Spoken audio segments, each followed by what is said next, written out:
पुढची बातमी बघूयात। बदलापूरच्या शाळेमध्ये अल्पवयीन विद्यार्थिनींवरती अत्याचाराचा आरोप असलेला नराधम अक्षय शिंदेच्या एन्काउंटरच्या प्रकरणामध्ये राज्य सरकारला मोठा दिलासा मिळालाय। अक्षय शिंदेच्या प्रकरणामध्ये नव्याने एफआयआरची गरज नाही असं सुप्रीम कोर्टाने म्हटलं।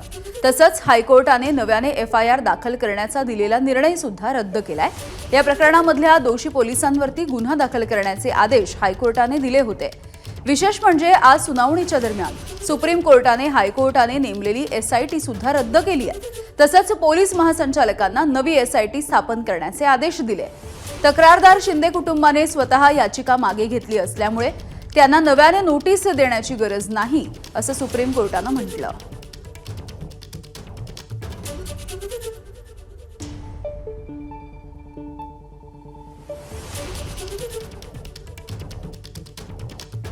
तर सुप्रीम कोर्टाने नेमकं काय म्हटलंय त्यातले महत्त्वाचे मुद्दे आपण बघतोय। हायकोर्ट म्हणतं त्याप्रमाणे नव्याने एफआयआर दाखल करण्याची गरज नाही।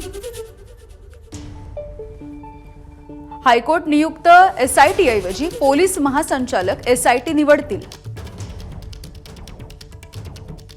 पोलीस महासंचालकांच्या देखरेखीखालीच एसआयटी काम करेल। तक्रारदार शिंदे कुटुंबियांनी याचिका स्वतःच मागे घेतल्यानं त्यांना नोटीशीची गरज नाही। तक्रारदार मॅजिस्ट्रेट किंवा सत्र न्यायालयामध्ये दाद मागू शकतात। न्यायमूर्ती बेला त्रिवेदी आणि न्यायमूर्ती प्रसन्न वराळे यांच्या खंडपीठाचा हा निर्णय आहे। हायकोर्ट निर्णयाच्या विरुद्ध राज्य सरकार सुप्रीम कोर्टामध्ये गेलं होतं। राज्य सरकारच्या सर्व मागण्या सुप्रीम कोर्टाने मान्य केल्या।